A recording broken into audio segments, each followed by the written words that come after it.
자, 오늘 스파징 들어갑니다. 양조에 대한 얘기네요. 스파징, 스파쥐. 영어는 스파쥐라고 하는데 그냥 우리 표현할 때 스파징이라고 보통 표현하는 것 같아요. 라우터링으로 부르기도 하는 스파징은 양조 과정에서 정말 중요한 단계다. 라우터링과 스파징은 좀 나눠져 있죠. 라우터링은 그 당화 이후에 여과를 하는 전반적인 과정을 얘기를 하고요. 그러니까 리서큘레이팅 그리고 뭐 스파징 이런 전반적인 과정을 여과를 얘기를 하는 거고, 스파징 같은 경우는 1차 여과가 끝나서 이송을 하고 남은 스펜트 그레인, 어떤 곡물, 맥박에 다시 추가적인 물을 뿌려서 남아있는 당을 끝까지 추출하는 어떤 그런 과정을 우리가 스파쥐 혹은 스파징이라고 부릅니다. 뜨거운 물을 지속적으로 흐르게 하여 메쉬 남아있는 잔당을 우려내는 단계로 그 결과 달짝지근한 몰트 액체, 즉 맥즙이 얻어진다. 대부분 당화조는 에는 아래에 꼭지가 달린 그물망 모양을 한 폴스 바텀이 있다. 이거는 이제 홈브루잉 얘기를 하는 것 같고요. 홈브루어는 이 폴스 바텀을 통해, 폴스 바텀은 다 있습니다. 홈브루잉이나 뭐 당화명조나 당화조 밑에 다 어떤 메쉬 재질의 금속이 깔려 있죠. 이 폴스 바텀을 통해 메쉬로부터 밑으로 흐르는 액체를 모아 끓임조로 보낸다. 이송을 시키는 거죠. 가장 흔한 스파징 기법은 연속 스파징 방법이다. 이는 당화조 최상 담부로 물을 천천히 뿌려주는 기법으로 물이 곡물 사이를 통과하면서 당도가 점점 높아지게 된다. 곡물 찌꺼기인 그레인 베드를 처음 통과한 맥즙은 대개 약간의 곡물 껍질과 원치 않은 읍자들이 섞이기 마련이다. 그런 이유로 맥즙을 당화조 위에 다시 부어 그레인 베드를 다시 통과하게 한다. 이게 이제 리스큘레이팅이죠. 요거는 뭐 1차나 2차나 똑같습니다. 그래서 처음에 이제 라우터링 할 때도 그렇고 스파징 할 때도 물을 뿌린 다음에 그 다음에 리서큘레이팅을 통해서 다시 맥즙을 투명하게 만들죠. 원치 않은 여러 가지 찌꺼기들을 걸러내는 과정을 거칩니다. 이때 그레인 베드는 자연스러운 여과 필터 역할을 하게 되어 맥즙이 맑아질 때까지 여러 번 진행한다. 그죠? 그러니까 껍질이 있는 요 그레인 베드가 자연스러운 이제 필터층을 형성하는 거고, 이게 보리가 굉장히 맥주 양조에 있어서 유리한 부분이죠. 지나치게 빠르거나 느린 스파징은 곡물층을 압착하여 골치 아픈 스톡 스파징으로 이어질 수 있다. 뭐 그렇죠. 뭐 적당한 속도로 해주는 게, 펌프 속도로 해주는 게 제일 중요하고요. 근데 뭐 스톡 스파징 같은 경우는 뭐 펌프 속도라기보다는 기본적으로 밀링 할 때 분쇄도가 좌우를 하는 것 같아요. 분쇄도가 진짜 중요합니다. 조금이라도 분쇄도 너무 곱게 갈리면 이게 곡물 압착을 통해서 이게 안 돼요. 예. 라우터링이 안 됩니다. 진짜 머리 아픕니다. 진짜 천천히 돌려서 시간이 오래 가져가야 돼서 기존 양조 시간을 굉장히 많이 잡아먹기도 하고, 그 과정에서 오히려 안 좋은 물질들이 계속 나와서 문제가 될 수 있어요. 그래서 결국은 모든 양조에 있어서 되게 중요한 부분은 밀링이에요. 밀링이 잘 되지 않으면 당화도 안 되고 라우터링이 안 되면서 전체 양조 과정이 다 빠그러집니다. 중요한 부분이고요. 스파징을 반드시 해야 되냐? 그건 아닙니다. 저는 스파징 하지 않습니다. 약간 양조장에 따라 다르고요. 예를 들어서 내가 뭐 모포타겟 오지가 뭐 1.060이다 라고 하면 물을 얼마큼 넣어서 첫 번째는 1.070으로 만들고, 그 다음에 스파징을 통해서 뭐 좀 낮춰서 1.060을 만드는 방법도 있고요. 처음부터 물량을 그냥 넣어서 1.060이 해결이 되면 그 다음에 스파징을 안 해도 됩니다. 근데 저 같은 경우는 스파징을 하지 않습니다. 그래서 만약에 제 목표 타겟 오지가 1.065라고 하면 그냥 첫 번째 물에서 바로 맥즙을 만들고 그냥 끝내버립니다. 1.065가 달성되면 더 이상 스파징을 하지 않습니다. 그렇게 되면, 스파징을 하지 않으면 시간이 줄어들죠. 그렇죠. 어차피 제가 원하는 비중은 뭐 달성했는데 굳이 또 스파징을 할 필요가 없죠. 저는 예전에는 스파징을 하고 그랬었는데 뭐 그렇게 하나 뭐 한 번에 만드나 뭐 크게 의미가 없더라고요. 그래서 오히려 저 같은 경우는 만약에 1.065를 만들어야 되는데 1.070이 나왔다. 그러면은 물을 더 그냥 뿌려줍니다. 물을 좀 더 해서 전체적으로 1.065를 맞춰줍니다. 그런 식으로 해서 비중을 맞춰주죠. 그래서 스파징을 뭐 하는 것도 나쁘지 않은데 스파징을 꼭 할 필요는 없다. 양조사의 어떤 계획이나 양조 장비에 따라 다르다라는 걸 말씀드리고요. 스펜트 그레인이죠. 맥박이라고 우리가 보통 얘기를 하죠. 맥박은 당화 과정과 스파징으로 곡물에 있는 대부분의 탄수화물을 추출한 이후 남은 으깨진 보리 껍질과 여러 찌꺼기들을 말한다. 그냥 버리기도 하지만 최근 폐기물을 줄이려는 환경 의식을 가진 브루어가 늘고 있으며 다른 용도로 맥박을 사용하는 방법을 찾고 있다. 맥박은 훌륭한 가축 사료가 되기 때문에 시골에 위치한 브루어리는 인근에 있는 농가에 맥박을 기부하기도 한다. 대부분 시골에 있는 서울 외곽에 있는 양조장들은 근처의 농장에 갖다 줍니다. 돼지들이 굉장히 좋아한다고 해요. 일부 혁신적인 회사는 맥박을 이용해 식용 시리얼을 바를 만들기 시작했다. 한국에도 있죠. 오비와 협업을 해서 만드는 스타트업 기업이 있고요. 그 다음에 일반 빵이나 과자, 일반 동네 빵집에서도 이걸 가져가서 만들기도 하는데 조금 기술이 좀 필요한 것 같아요. 맥박이 결국 보면은 껍질이 남아 있잖아요. 그럼 껍질을 다시 미세하게 분쇄를 해야지만 빵이나 쿠키를 만들었을 때 걸리는 게 없거든요. 근데 그렇게 분쇄를 했었을 때 그 껍질이라는 부분이 쿠키나 빵을 만드는 데 있어서 약간 불리한 어떤 역할을 하기도 하는 것 같아요. 그래서 그런 것들을 만들었을 때는 일반적인 우리가 먹는 빵과 쿠키와 좀 다른 부분이 있고 상품화를 어떻게 시킬지에 대한 부분은 좀 고민이 필요하기 때문에 하여튼 그런 거 가져가서 빵이나 과자를 만드는 것도 있습니다. 한편 맥박은 위스키 업체에서는 드래프로 부른다. 이 용어가 맥주 업계에서는 왜 인기가 없는지 도무지 알 길이 없다. 진짜 멋진 단어인데 그렇다고 하네요. 저희는 그냥 음식물 쓰레기로 버립니다. 저희는 음식물 쓰레기 값도 맥주 비용에 첨가가 되죠. 자, 스펜테네어스 퍼멘테이션, 자연 발효, 야생 발효라고 하는 부분이 나왔네요. 여기는 설명이 되게 짧게 나왔어요. 읽어보면서 정리를 해볼까요? 의도적으로 투입한 특정 효모 또는 박테리아를 통해 발효를 진행하는 것이 아닌 주위에 자연적으로 존재하는 미생물들이 맥주부로 들어가서 발효를 진행하는 것을 말한다. 그쵸, 자연 발효죠. 원래 맥주가 이렇게 시작이 됐죠. 근처에 있는 효모나 미생물들이 들어가서 발효를 한 결과물이 맥주나 와인이나 모든 발효주의 원리인 거죠.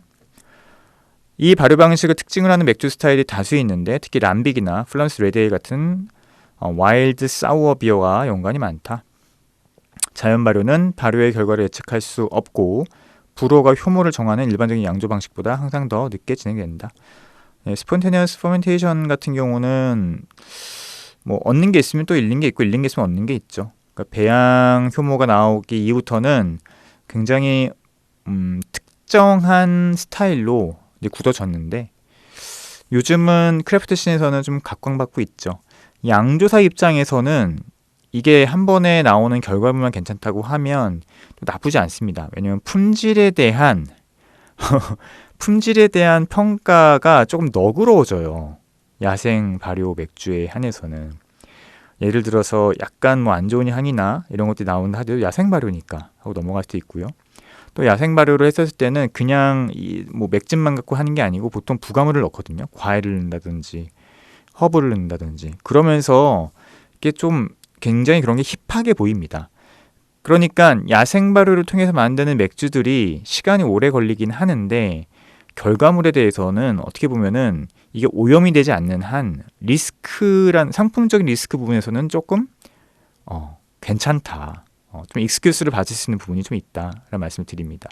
예를 들어서 특정한 스타일을 만든다고 했었을 때 이 야생 발효가 아니고 그때는 품질이 되게 명확하게 되게 중요하고 일관성도 되게 중요하거든요. 그런데 야생 발효는 일관성이란 부분에서 변명거리가 있어요. 왜? 야생 발효니까. 그거는 야생 발효 때문에 그런 거니까. 거기에는 이런 부재료가 들어가 있으니까. 이런 익스큐스를 할 수 있는 부분이 있어서 솔직히 말씀드리면 양조사 입장에서는 오히려 더 선호할 수도 있습니다. 양조 어떤 환경만 갖춰지게 되면 말이죠. 그래서 람빅 같은 경우도 결국은 하루 정도 맥즙을 이렇게 해놓고 바로 배럴에 들어가서 배럴에서 추가적인 발효들이 막 일어나기 시작하죠. 그 다음에 뭐 플러스 레드에일 같은 경우는 일단은 모주를 만들고 그런 것들을 장기적으로 또 야생 효모와 미생물, 뭐 젖상균 같은 거에 접종을 시켜서 나오기도 하고요. 그리고 사워에일 같은 경우도 역시 그렇고요. 요즘 한국에 나오고 있는 여러 가지 뭐 사워에일드 같은 경우도 결국은 팜하우스 에일 베이스로 해서 여러 가지 부재료를 넣어서 그냥 야생 발효를 시켜버리는 그 결과물들을 내놓고 있는 곳들이 많거든요. 시간은 확실히 오래 걸리고요.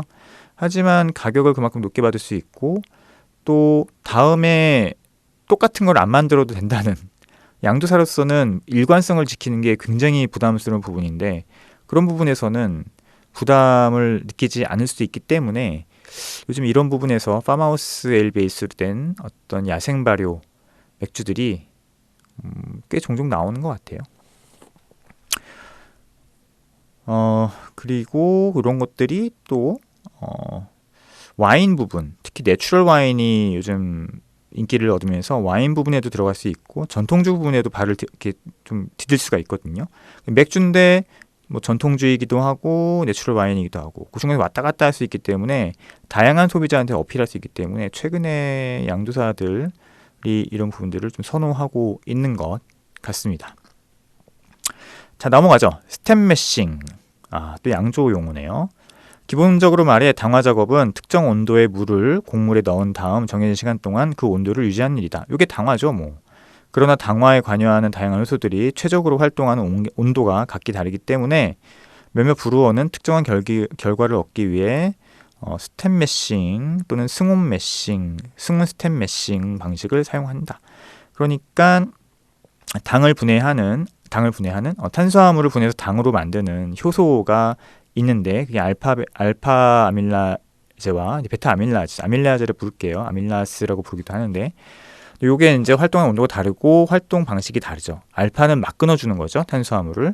근데 요게 70에서 72도 사이. 그리고 이제 베타 같은 경우가 당을 두 개, 그러니까 메가당으로 분해해준 역할을 하는데 요게 한 64에서 65도 사이에서 움직인다고 합니다. 그래서 64도에서 뭐 한 40분, 그 다음에 한 70도에서 20분 이런 식으로 온도를 나눠서 하는 어떤 당화를 이제 스텝 매싱이라고 하고요. 이 스텝 매싱의 는 기본적으로 장비의 발전으로 가능하게 된 거예요. 그러니까 온도를 급격하게 올릴 수 있는 어떤 기술적인 환경이 마련되면서 스텝 매싱이라는 부분이 이제 대중화되기 시작했고요. 뭐 그렇지 않은 부분도 있죠. 저희도 스텝 매싱 못하게 자연스러운 스텝 매싱은 좀 하는데 못하기도 하거든요. 저희는 온도를 올릴 수 있는 장비가 없어요. 당화조가 그 온도 재키가 없어서 저는 그래서 기본적으로 반대로 합니다. 일단은 70도로 스트라이크 온도를 맞춰서 물을 하고요. 그 다음에 자연스럽게 떨어져서 한 62에서 63도로 떨어지게 만듭니다. 제일 오래 있는 온도는 한 67도 정도 될 거예요. 그래서 꼭 스텝 매싱이 아니더라도 한 68도로 그냥 싱글 매싱으로 해도 맥주는 또 잘 나와요. 다 베타랑 알파가 그 온도가 아니라고 해서 안 움직이는 건 아니거든요. 활발히 움직이는 온도가 있다라는 뜻이지 뭐 그 온도가 아니면 꼭 안 움직인다 그건 아닙니다. 그래서 보통 68도에서 싱글 매싱을 통해서 맥주를 만드는 것도 있고 저 같은 경우는 70도로 일단은 스트라이크를 맞춰서 시작을 하고 그 다음에 온도를 점점 온도가 내려가면서 63도에서 이제 당화를 끝내는 저희 장비는 그게 최적화되어 있어요. 이런 걸 알려면 이제 결국은 경험밖에 없죠. 그 장비를 오래 사용하면서 이 장비 이런 특성이 있구나라고 하는 어떤 몸으로 깨우치는 수밖에 없는 경우죠. 저도 장비가 좋으면 이런 스텝 매싱 하고 싶습니다. 읽어보죠. 그래서 심지어는 실온 온도에서 끓는 전까지 온도 변화를 주는 곳도 있고요. 유럽 대륙의 양조 전통은 스텝 매싱과 가장 밀접하게 연관되어 있는데 많은 벨기에 스타일의 양조에 이런 전통이 많이 적용된다.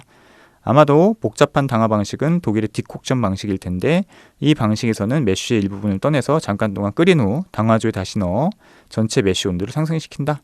이 과정은 대여섯 시간에 거쳐 두세 번 정도 반복될 수 있다. 요게 이제 대표적으로 하는 곳이 필스너 우르켈이죠. 디콕션 방식이라는 건데 시간도 오래 걸리고 뭐 힘든 방식이에요. 근데 이걸 트리플로 한다고 해서 이제 필스너 우르켈의 전통이라고 얘기를 하고 마케팅 좀 많이 사용하기도 하고 그리고 필스너 우르켈에서 나오는 캐러멜라이즈드 향과 약간 흰빵과 같은 향들, 그러니까 몰트에서 올라오는 향들이죠.